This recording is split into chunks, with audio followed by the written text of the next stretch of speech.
ಮಿಂಡಳ್ಳಿ ಗ್ರಾಮ ಮಾಲೂರು ತಾಲೂಕಿಗೆ ಸಂಬಂಧಿಸಿದಂತೆ ಮುನೇಂಕಪ್ಪನವರು ಒಂದು ಕಂಪ್ಲೇಂಟ್ ಕೊಟ್ಟಿದ್ದಾರೆ ಮಾಲೂರು ಪೊಲೀಸ್ ಸ್ಟೇಷನಲ್ಲಿ.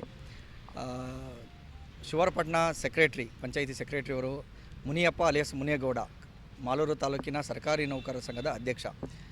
ಈತ ಅವರ ಜಾಗದಲ್ಲಿ ಅವರ ಹೆಸರಲ್ಲಿರುವಂಥ ಖಾತೆಯನ್ನು ತಿದ್ದಿ ಬೇರೆಯವರ ಹೆಸರಲ್ಲಿ ಮಾಡಿ ಅದೊಂದು ದೂರು ದಾಖಲಾಗಿತ್ತು. ಇಲ್ಲಿ FIR ಮಾಡದೇ ಇರುವಾಗ ಕೋರ್ಟ್ ಮುಖಾಂತರ ಹೋಗಿ PCR ಮಾಡಿಸ್ಕೊಂಬಂದು FIR ಮಾಡಿದ್ದಾರೆ. ಕೂಡಲೇ ಆತನನ್ನು ಈ ಪ್ರಕರಣದಲ್ಲಿ ಯಾರ್ಯಾರು ಭಾಗಿಯಾಗಿದ್ದಾರೆ ಅವರೆಲ್ಲರನ್ನು ಕೂಡ ಬಂಧಿಸಬೇಕು. ಆ ಮುಖೇನ ಅವರಿಗೆ ಕಾನೂನು ರೀತಿಯ ಕ್ರಮ ಕೈಗೊಳ್ಳಬೇಕಂತ CP ಅವರಿಗೆ ಮನವಿ ತರಲಾಯಿತು.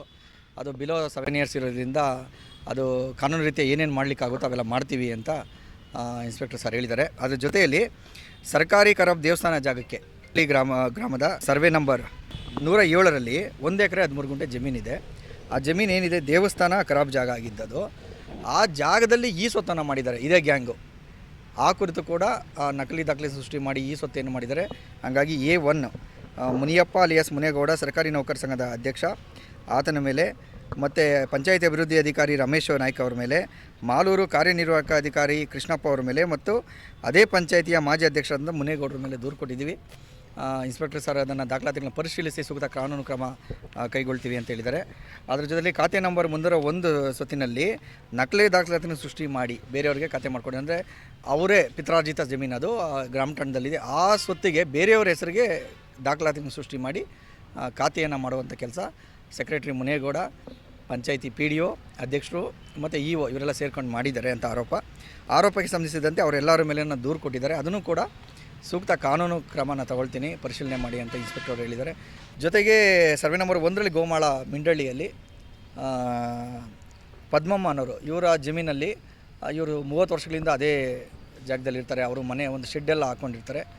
ಯಾರೋ ಅನ್ಯರು ಇದಕ್ಕೆ ಜೊತೆ ಸೇರ್ಕೊಂಡು ಇದೇ ಮುನೇಗೌಡ ಅಥವಾ ಮುನಿಯಪ್ಪ ಮತ್ತು ಇವರ ಬೆಟಾಲಿಯನ್ ಪೂರ್ತಿ ಬೋಗಸ್ ದಾಖಲೆಗಳು ಮಾಡುವಂಥ ಈ ಬೆಟಾಲಿಯನ್ ಸೇರ್ಕೊಂಡು ಅಲ್ಲಿ ಇದ್ದಂಥ ಸರ್ಕಾರದ 3 ಹುಣಸೆ ಮರಗಳನ್ನು ಅಕ್ರಮ ಕಡಿದು, ಏನಂದರೆ ಆ ಹುಣಸೆ ಮರಗಳನ್ನ ಹರಾಜು ಹಾಕಿ ಪಂಚಾಯಿತಿಯವರು ಅದೇ ದುಡ್ಡಲ್ಲಿ ಅದೇ ಗ್ರಾಮದಲ್ಲಿ ಅನೇಕ ಅಭಿವೃದ್ಧಿ ಕೆಲಸಗಳು ಮಾಡಿದ್ದಾರೆ.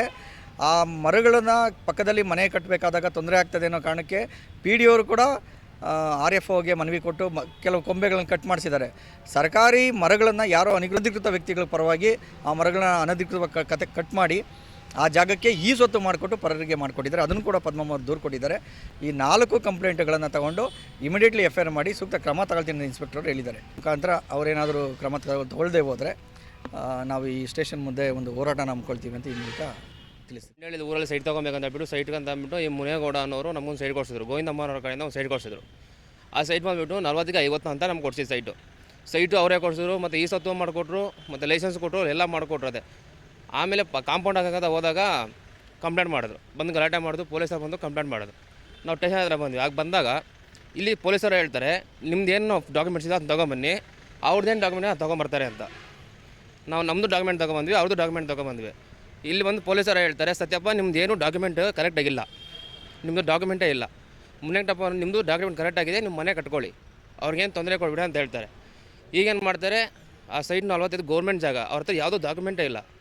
ನಾವು ಆಲ್ರೆಡಿ ಪಾಯ ಹಾಕಿದ್ದೀವಿ, ಕಾಲಮೂ ಆಗಿದೆ. ಈಗ ಬಂದು ಕೆಲಸ ನಿಲ್ಲಿಸ್ತಿದ್ದಾರೆ. ಸುಮ್ಮನೆ ಪೊಲೀಸನ್ನು ಕರ್ಕೊಂಬರ್ತಾರೆ, ಕೆಲಸ ನಿಲ್ಲಿಸ್ತಾರೆ. ಇಲ್ಲ ಇವತ್ತು ಸ್ಟೇ ಆಗಿದೆ ಅಂತ. ಅವ್ರದ್ದು ಸ್ಟೇ ಆಗಿರೋದು ಹುಣಸೆ ಮರದ ಗೌರ್ಮೆಂಟ್ ಜಾಗದ ಮೇಲೆ ಸ್ಟೇ ಆಗಿದೆ. ನಮ್ಮದು ನಮ್ಮ ಪಾಯ ಮೇಲೆ ಸ್ಟೇ ಆಗಿದೆ. ಆದರೂ ಬಂದುಬಿಟ್ಟು ಕೆಲಸ ನಿಲ್ಲಿಸ್ತಾರೆ. ನಮ್ಮದು ಕೆಲಸ ಮಾಡಬೇಕಾದ್ರೆ ಕೆಲಸ ಮಾಡೋಂಗೆಲ್ಲ ಕಂಪ್ಲೇಂಟ್ ಹಾಕ್ತೀವಿ. ಈಗ ನಮ್ಮದು 50-40 ಇದೆ, ಇದರಲ್ಲಿ 10 ಅಡಿ ಬಿಡಬೇಕು ನಾವು ಅಂತ ಅವ್ರದ್ದು ದಬ್ಬಾಳಿಕೆ. ಸತ್ಯಪ್ಪ ಶೇಖರ್ ಅನ್ನೋರು ಬಂದಿದ್ದಾರೆ, ಸೆಕ್ರೆಟ್ರಿ PDO ಎಲ್ಲರೂ ಬಂದಿದ್ದಾರೆ. ಬಂದು ಅಲ್ಲಿ ಹೇಳ್ತಾರೆ, ಹೆಂಗೆ ಬಿಡೋದು ನಾವು ನೋಡ್ತೀವಿ. ಸರಿ ನಡಿಯಪ್ಪ ನೀವು, ಅವ್ರು ಹೆಂಗೆ ಬಿಡೋದು ನಾನು ನೋಡ್ತೀನಿ ಮಾಡೋಣ ಅಂತೇಳ್ಬಿಟ್ಟು ಲೈಸೆನ್ಸ್ ಕೊಟ್ಟಿದ್ದಾರೆ. ಈ ಸತ್ ಪ್ರಕಾರ ಲೈಸೆನ್ಸು ಡೂಪ್ಲಿಕೇಟ್ ಕೊಟ್ಟಿದ್ದು ಫಸ್ಟ್ ಟೈಮ್. ನಮ್ಮದು 50-40 ಇರೋದು 30-40 ಮಾಡಿಕೊಟ್ಟಿದ್ರು. ಮತ್ತು ನಾವು ಕೋರ್ಟ್ ಮುಖಾಂತರ ಲಾಯರ್ ಮುಖಾಂತರ ಅರ್ಜಿ ಕೊಟ್ಟ ಮೇಲೆ 3 ದಿನಕ್ಕೆ ಸರ್ ಕರೆಕ್ಟಾಗಿರೋ ಲೈಸೆನ್ಸ್ ಕೊಡ್ತಾರೆ. ಈ ಸತ್ತಲ್ಲಿ ಏನಿದೆಯಲ್ಲ ಅದು ಕೊಡ್ತಾರೆ. ಫಸ್ಟು ಇದೇ ಲೈಸೆನ್ಸ್ನ ಕೊಡೋದಕ್ಕೆ 3 ತಿಂಗಳು ವೇಟ್ ಮಾಡಿಸಿದ್ರು, ಇದೇ ಲೈಸೆನ್ಸ್ ಕೊಡೋದಕ್ಕೆ. ಮತ್ತು ಇದನ್ನು 3 ದಿನ ಕೊಡ್ತಾರೆ ಈ ಲೈಸೆನ್ಸ್ನ. ಮತ್ತು ಲೈಸೆನ್ಸ್ ತಗೊಂಡು ಪಾಯ ಹಾಕಿದ್ದೀವಿ, ಎಲ್ಲ ಹಾಕಿದ್ದೀವಿ, ಮತ್ತೆ ಬಂದು ಕೆಲಸ ನಿಲ್ಲಿಸಿದ್ದಾರೆ.